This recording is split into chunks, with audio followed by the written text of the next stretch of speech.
The conference room at Sterling Manufacturing headquarters smelled like expensive coffee and older money. 23 family members sat around the massive oak table, all shareholders in the company my grandfather had built 50 years ago. All of them dressed in business attire that cost more than most people's monthly rent. All of them looking at me like I was a child who'd wandered into the wrong room. I was used to it. "Let's begin," Uncle Charles announced, tapping his pen against his leather portfolio. As the current CEO and my grandfather's eldest son, he ran these quarterly shareholder meetings with the enthusiasm of a man attending his own funeral. Q3 results are strong. Revenue up 12%, margins holding steady at 18%. Murmurs of approval circled the table. Aunt Patricia smiled.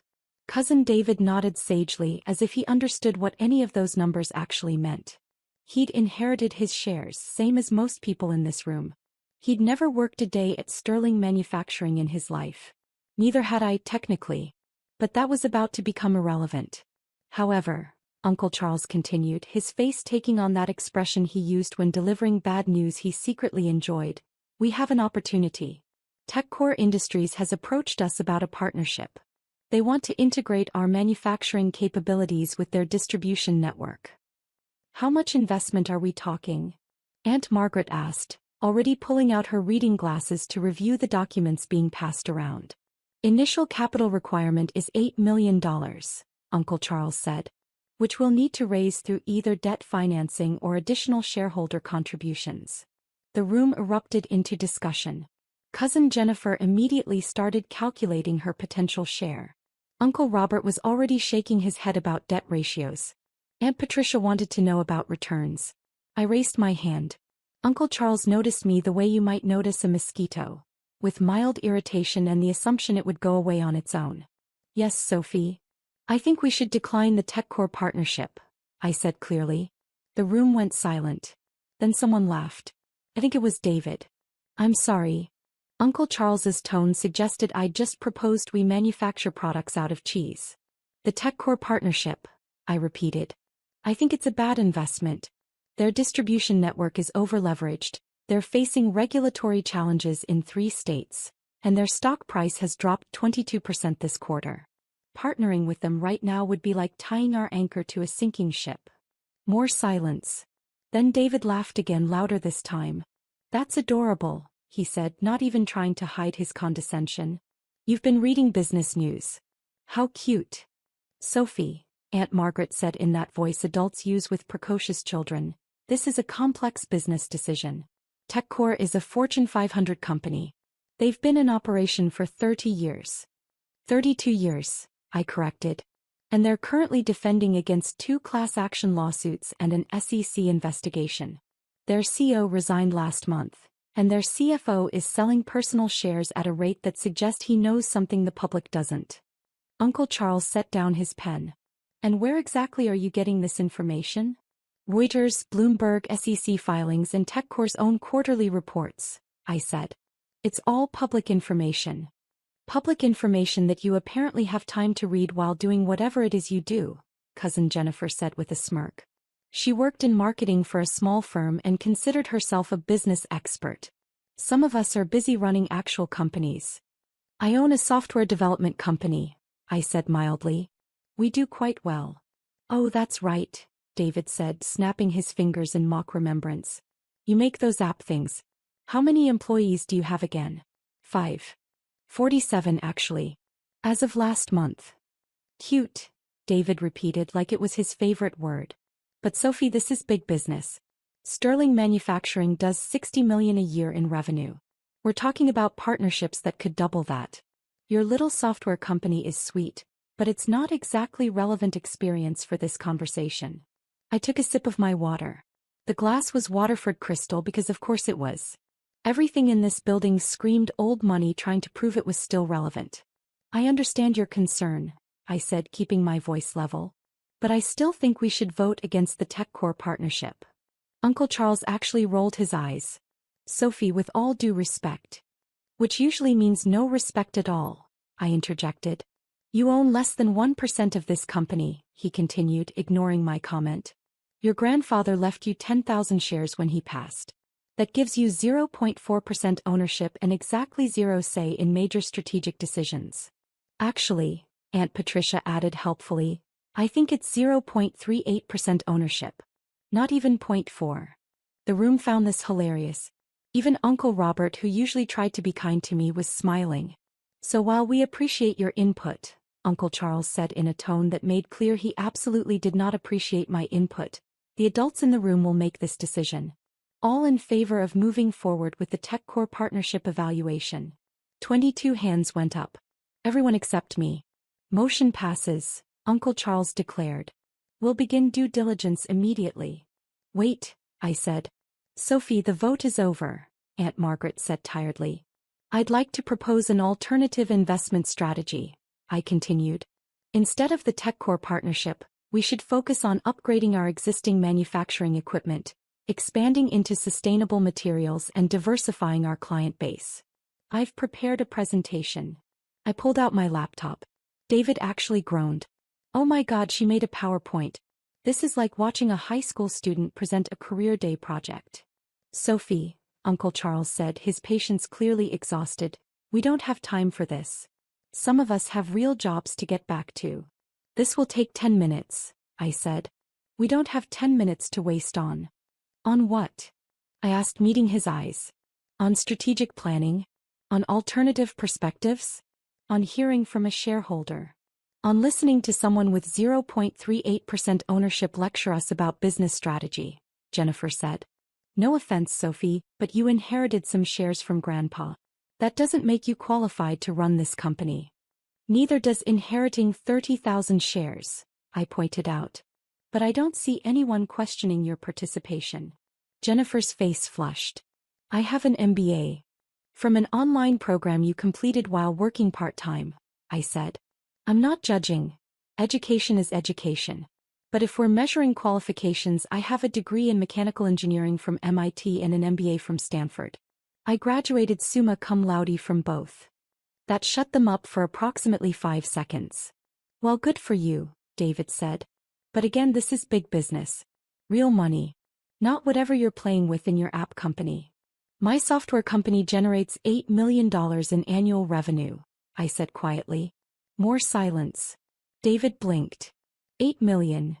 8.3 million to be precise. We specialize in manufacturing optimization software. Our clients include 3 Fortune 500 companies and over 200 mid-sized manufacturers across North America. I paused. One of those clients is Sterling Manufacturing, actually. We've been providing your production monitoring system for 3 years. Uncle Charles frowned. We use OptimizeCore for production monitoring. That's our software, I said. We operate under several brand names. OptimizeCore is one of them. You could have heard a pin drop. You're telling me, Aunt Patricia said slowly, that we've been paying your company for 3 years? Approximately $180,000 annually, yes.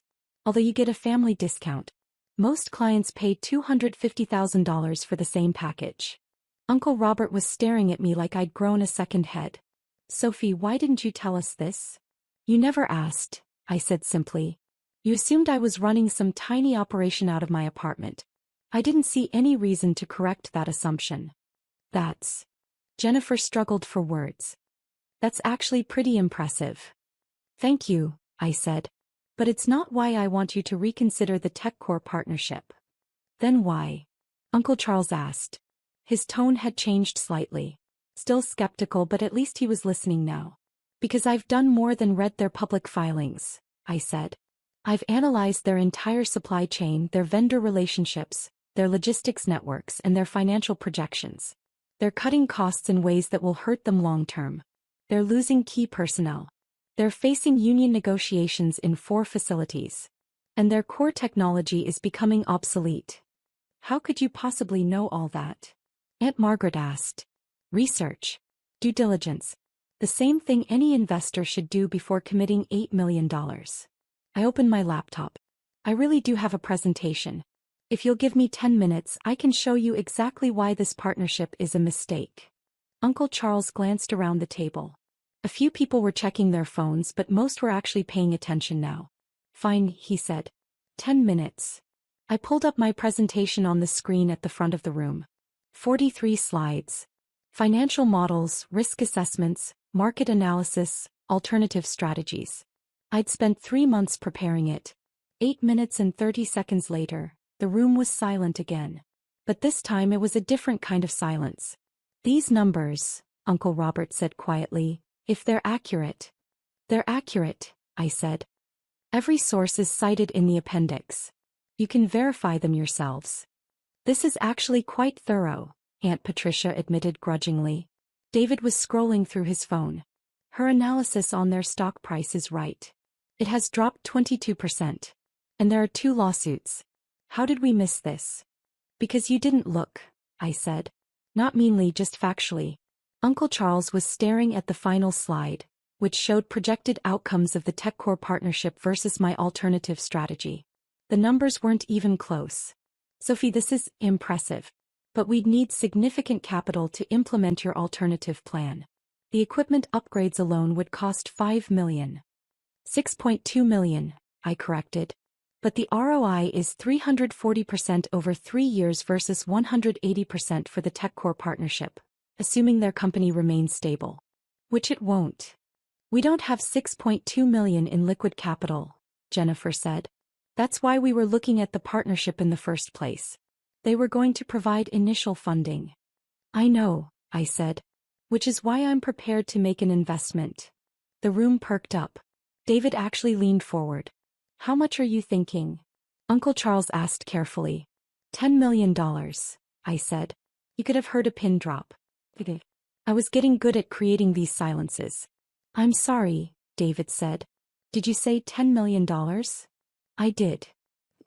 Have $10 million? Jennifer's voice had gone up an octave. I have considerably more than that, I said. But $10 million is what I'm prepared to invest in Sterling Manufacturing. In exchange, I'd like to purchase additional shares and secure a seat on the board of directors. Uncle Charles had gone very still. Sophie, where exactly did you get $10 million? Pie Company, I said. $8 million in annual revenue over 6 years with profit margins around 40%. I've been investing aggressively. Software, real estate, strategic acquisitions. Strategic acquisitions, Aunt Margaret repeated. Like what? I pulled out my phone and opened an app. Like shares in Sterling Manufacturing. The temperature in the room seemed to drop 10 degrees. What do you mean? Uncle Charles's voice was very quiet. I mean that over the past 6 years, I've been quietly purchasing shares from family members who wanted to sell.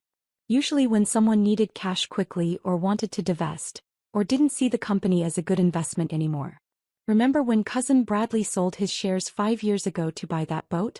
I bought them. When Aunt Susan sold hers to fund her daughter's wedding 3 years ago. I bought those too. I could see understanding dawning on several faces. And with it fear. How many shares? Uncle Robert asked. I swiped through my app.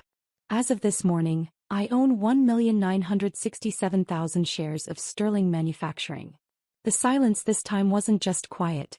It was the kind of absolute silence that happens when a bomb goes off and everyone is too shocked to scream. That's impossible, Uncle Charles whispered. It's not, I said. The company has 2.5 million shares total. I own approximately 78.68% of them. David's face had gone white. You own. You're saying you own the majority of the company? Controlling majority, I confirmed. By quite a significant margin. But how? Jennifer stammered. How did we not know? Because I purchased them through various investment entities and shell corporations, I explained. Sterling Capital LLC, TechBridge Holdings, West Coast Manufacturing Investments. I have 17 different entities that hold shares. None of them have my name directly attached. That's... Aunt Patricia struggled for words.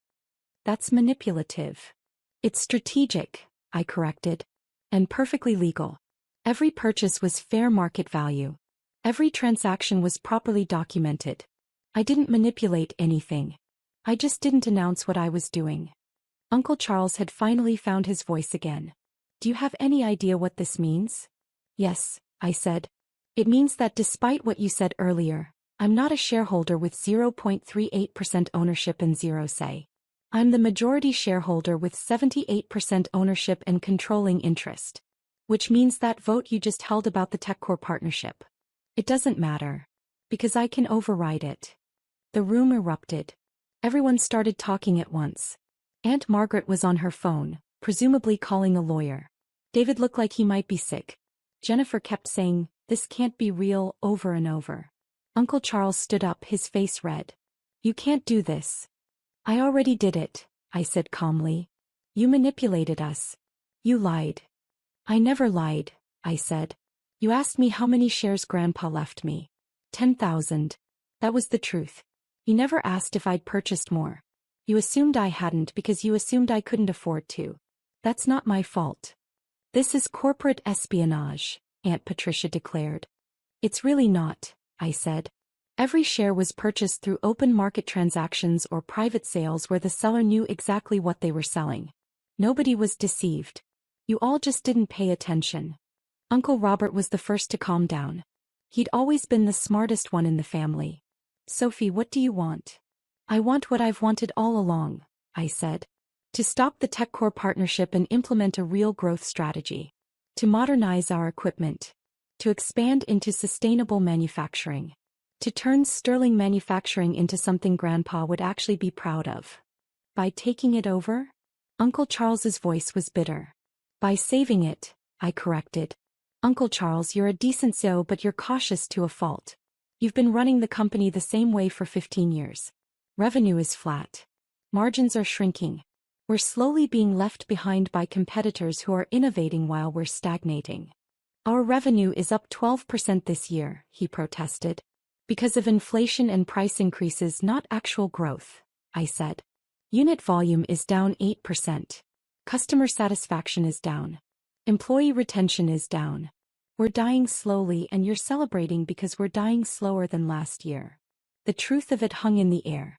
Several people looked uncomfortable because they knew I was right. "So what now?" Jennifer asked. "You're the majority shareholder. You could fire all of us tomorrow." "I could," I agreed. "But I won't. Most of you aren't actively involved in running the company anyway. You're just shareholders collecting dividends.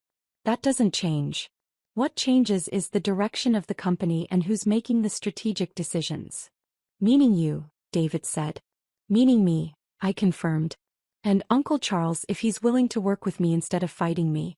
And anyone else who wants to actually contribute instead of just showing up to quarterly meetings to complain." I pulled up another slide on my laptop. "Here's what I'm proposing. I invest $10 million immediately. We decline the TechCore partnership. We implement the modernization plan I've outlined. We expand into sustainable manufacturing, which is going to be huge in the next 5 years. We diversify our client base. And we aim for revenue of $100 million within 3 years." "That's a 67% increase," Aunt Margaret said faintly. 66.7%, I said. "Yes. It's ambitious. But it's achievable with the right strategy." "And what happens to us?" Uncle Charles asked quietly. I met his eyes. "That depends on you. If you want to stay on as CEO and work with me to execute this plan, I'd be happy to have you. You know the operations better than anyone. But you'd need to report to me as chairman of the board. Can your ego handle that?" He stared at me for a long moment. Then slowly he nodded. "I suppose it'll have to." "Good," I said. "Uncle Robert, I'd like you on the board as well. You're the only person in this room who actually worked on the factory floor before becoming a shareholder. We need that perspective." Uncle Robert looked stunned. "You want me on the board?" "I do. Aunt Patricia, your background is in finance. I'd like you as CFO. We need to restructure our financial operations." Aunt Patricia's mouth opened and closed. I retired 5 years ago." "Consider yourself unretired," I said. "If you're interested. I'm not forcing anyone. But I'm building a team, and I want people who actually care about the company, not just the dividends." I looked around the table. "As for everyone else, you remain shareholders. Your dividends will actually increase if we execute this plan properly. But the days of showing up to vote down any innovation and collect checks are over. If you want to be involved, be involved. If you just want to be passive investors, fine. But don't get in the way." David had recovered some of his composure. "And what if we don't like this arrangement?" What if we vote to oppose you? You can vote however you want, I said. But I own 78% of the shares. You could get every single other shareholder to vote against me and I'd still control the company. That's how majority ownership works. This is insane, Jennifer muttered. This is business, I corrected. Big business, as David likes to say. I looked at him. You said I was playing with my little app company. That my software business wasn't relevant experience. Well, my little company generates more revenue than some of you make in dividends. And I used that money to buy controlling interest in this company while you were all too busy dismissing me to notice. I closed my laptop and stood up. I'm scheduling a proper board meeting for next week. Uncle Charles, Aunt Patricia, Uncle Robert. I'll expect you there. We'll formalize the investment, the strategic plan, and the new organizational structure. Everyone else will receive detailed information about what's changing and what stays the same. You can't just walk out, Aunt Margaret said. We have questions. Then email them to me, I said. My contact information is in the shareholder directory. The same directory where my company is listed as your software vendor. The same information that's been available to you for 3 years that none of you bothered to look at. I picked up my bag and headed for the door. Sophie, Uncle Charles called out. I turned. He looked older than he had an hour ago. Why didn't you just tell us? Why go through all this secrecy? Because I wanted to see if you'd ever take me seriously on my own merits, I said. If you'd ever listen to Sophie the person, not Sophie the young cousin with barely any shares. And you didn't. Even today, even after I showed you my analysis, you were ready to dismiss me until I proved I had the power to force you to listen. That's not fair, Jennifer protested. Isn't it? I asked. David called my business suggestions cute. You compared my presentation to a high school career day project. Uncle Charles literally said I had exactly zero say in strategic decisions. You didn't dismiss my ideas because they were bad. You dismissed them because you didn't think I mattered. Nobody had a response to that. Well, now I matter, I said. Now you have to listen. Not because I've convinced you I'm smart or capable or qualified, but because I own 78% of the company and you have no choice. It shouldn't have taken that. But it did. I opened the door. Sophie, Uncle Robert said quietly. For what it's worth, I'm sorry. You're right. We should have listened. I gave him a small smile. Thank you, Uncle Robert. See you at the board meeting. As I walked out of the conference room, I could hear the eruption of conversation behind me. Shock, anger, disbelief, and from a few voices, what might have been grudging respect. My phone buzzed. A text from my CFO at my software company. The Sterling Manufacturing deal closed. $10 million transferred to escrow pending board approval. You really bought 78% of your family's company without them noticing. I texted back, I really did.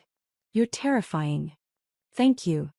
I walked through the Sterling Manufacturing lobby, past the portraits of my grandfather and the other founders, past the plaque celebrating 50 years of business, past the receptionist who'd watched me grow up at these shareholder meetings. Have a good day, Miss Sterling, she called out. You too, Diana, I said. Then I paused. Actually, Diana, you've been working here for what, 20 years? 23, she said with a smile. How would you feel about a promotion? I'm going to need an executive assistant, and you know this company better than anyone. Her eyes widened. Are you serious? Completely.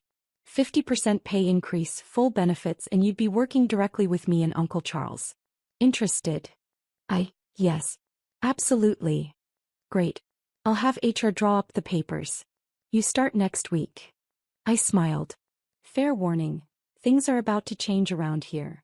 I heard the shouting from the conference room, she admitted. The whole building heard it. Good, I said. Let them talk. As I drove away from Sterling Manufacturing, I pulled up my shareholder app one more time. The notification was still there. Majority holder requests emergency vote. I'd scheduled it to send the moment the previous vote on the TechCore partnership had been recorded. A little dramatic maybe, but effective. The vote wasn't about the TechCore partnership. It was about the new strategic direction, the new board appointments, and the new leadership structure. A vote where I controlled 78% of the shares. A vote that couldn't fail. My phone rang. Uncle Charles. Hello. I answered. I just saw the emergency vote notification, he said. His voice was calm now. Resigned maybe, but calm. You already had this planned. I did. You could have just told us. You could have avoided all this drama. I could have, I agreed. But then you would have fought me every step of the way. You would have questioned my authority, my experience, my right to make decisions. This way there's no question. I have the authority. The experience speaks for itself. And the right comes from owning 78% of the company. He was quiet for a moment. Your grandfather would have been proud of you. Would he? He always said you were the smartest of all of us. I didn't believe him. I thought he was just being sentimental because you spent so much time in his office as a kid, asking questions about the business. He paused. Turns out he was right. He usually was, I said. I'll see you at the board meeting next week, Uncle Charles said. And Sophie? Thank you for not firing me. I know you could have. You're a good CEO, Uncle Charles. You just needed someone to push you out of your comfort zone. Consider me that someone. Loud and clear, he said and hung up. I drove back to my office, the headquarters of my little app company that somehow generated $8 million a year, and smiled. Cute that they thought 0.38% was all I had. Cute that they thought I was playing small. Cute that they thought big business was something I didn't understand. I'd spent 6 years quietly building an empire while they dismissed me as irrelevant. I'd purchased nearly 80% of their company while they were too busy being condescending to notice. And now finally they understood. I wasn't the cousin with barely any shares. I was the majority holder.